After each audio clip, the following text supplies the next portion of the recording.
And I'm Mark Hanrahan at Spokane Arena tonight. Day one of the mass vaccination clinic underway. We'll tell you how things went here at the arena. And today's appointments at the Spokane Arena were not made without difficulty, so we're going to hear from both sides. One patient who had challenges and another who found success.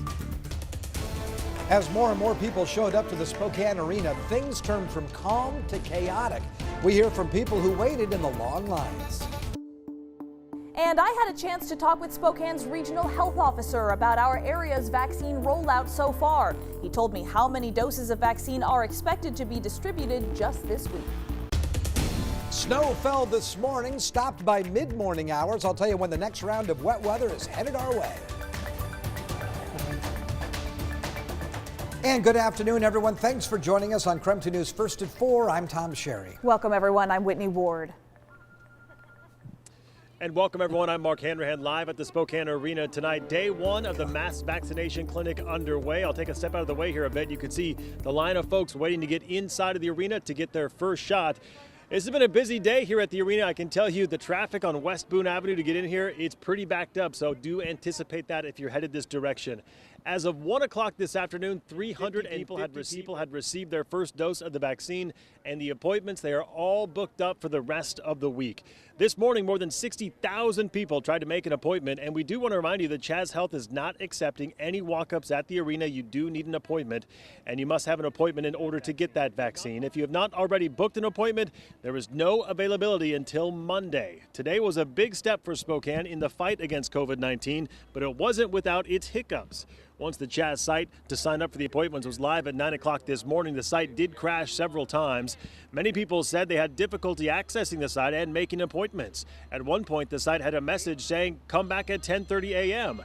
We do want to remind you that scheduling an appointment online is the only way to make an appointment right now. Once people got to the arena, they said things did move smoothly.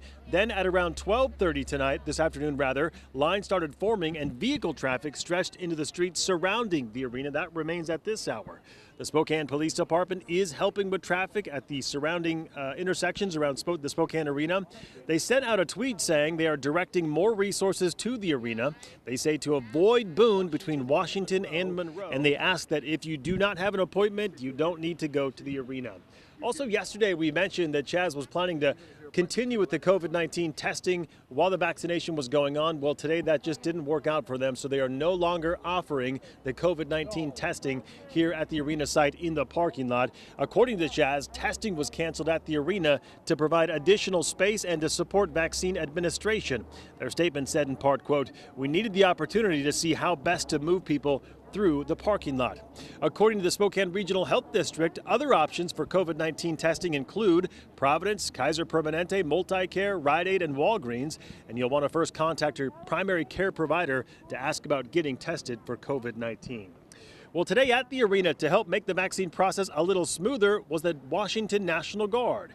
They help people go to and from their cars, and the Guard members assisted seniors with mobility issues, especially in today's snowy and slippery conditions. So just want to say a big thank you to the Washington National Guard for everything they continue to do during this pandemic. We're going to hang out here at the arena and see how things go for the moment, but Tom and Whitney will send things back to you. Mark, thank you so much. And we know that it is still ongoing. There are a lot of people still out there. We're getting the text messages, we're getting the emails. We do want to remind you that mass vaccination clinic in Spokane only for people in the Tier 1 of Phase 1B and then both tiers in Phase 1A. That means people who are 65 and older or anyone who is 50 and older but lives in a multi-generational household. Also eligible are the high-risk healthcare workers in healthcare settings, high-risk first responders, and long-term care facility residents and staff. All other workers at risk in healthcare settings also qualify to receive the vaccine at the Spokane Arena. So as Mark mentioned this morning, many people noticed glitches and had issues using the Chaz Health website to register for a vaccination appointment. KREM 2's Amanda Rowley she dug into what caused that glitch specifically. She also has some advice tonight for patients who have scheduled an appointment. Amanda? Good evening. Those 3,000 available appointment slots filled up today in just a matter of minutes. And Chaz Health says the overwhelming and unprecedented demand from the community is what contributed to the glitches experienced on their site today. But the spokesperson told me that those glitches should be a one-time occurrence. But moving forward, Chaz says its third-party vendor has increased the server capacity by 300% and working on improvements. Now, I spoke to several people today who all had similar issues with the site this morning. Here's what one former IT employee shared with me about his experience scheduling an appointment. Some of the drop-down menus wouldn't work, like the example, the one for gender. And because that wasn't filled or complete, it wouldn't let me advance to the next page. And so, I kept trying and trying and trying. And finally, the drop-down would appear magically, and I was able to move on. And some fields, like adding my mobile phone number, it kept saying it was an invalid mobile phone number. And I kept entering it, and it was invalid. So I kind of kept waiting it out, kept trying, and finally it took it. So there's something sort of sticky about those two pages as well. And he's not the only one experiencing those issues. Now, Isaac told me that he noticed an improvement, though, getting through the process when he switched internet browsers from using Safari to Firefox. Now, others I talked to said they had difficulty getting confirmation for their appointment at the end of the process. Now, what worked for them was calling the Chaz representative phone number listed on the website. However, you should expect some time on hold to get a hold of them. Now, there is a part of the process that requires you to create a username and password. The Chaz spokesperson told me this does not mean you are signing up as a Chaz patient, nor do you need to be a Chaz patient to register. Now, it's just part of the appointment registration process that allows you to log back in to confirm your appointment. However, today, for some, even after logging back in, they're still having to call Chaz to confirm their appointment. Reporting from the arena tonight, Amanda Rowley, KREM 2 News. All right, Amanda, thank you very much. And we know the experience at the arena was just extremely different for different people. Yeah. Some it was actually quick and easy, but we know lots and lots of people waited out there for hours. Our Casey Decker has been speaking with people getting the vaccine all day. He is joining us now live with more on their experiences. Casey.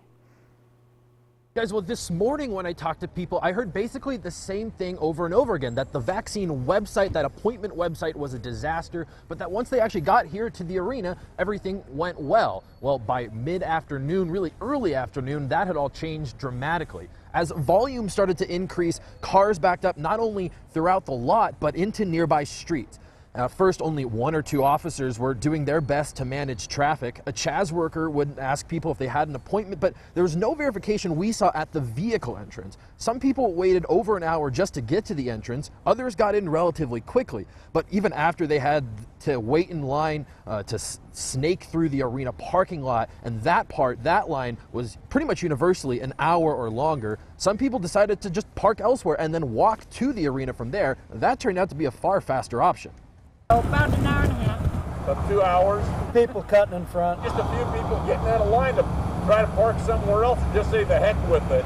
It was only about 20 minutes before I got into the lot, but then once I was in the lot, I just sat and sat and sat. But, When I saw the big line of cars, I decided to park and to walk in. Oh, I just got here about 15 minutes ago.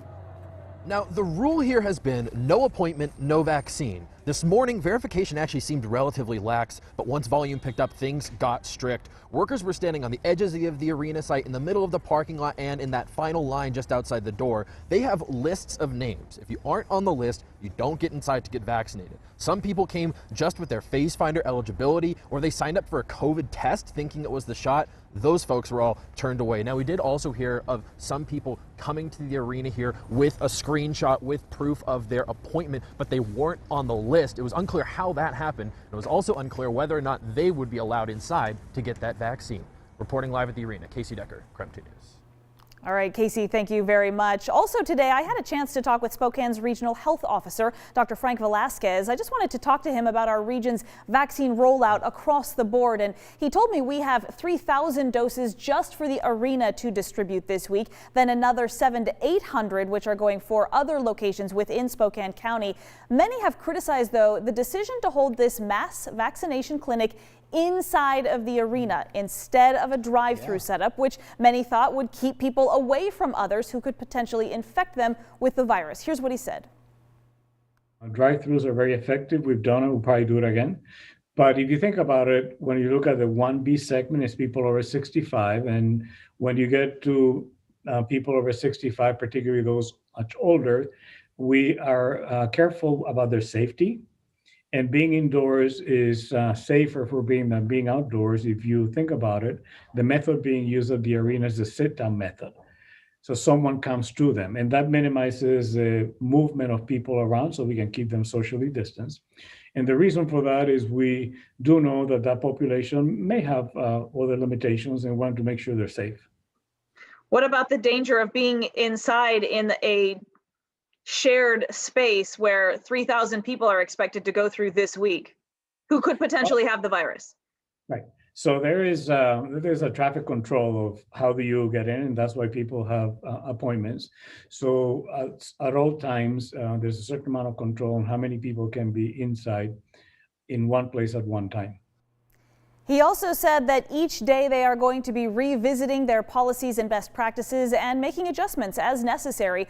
I also asked him how our region is keeping up with other parts of the state when it comes to vaccinations. You can hear his response coming up tonight on KREM 2 News at 5. Wow, good information.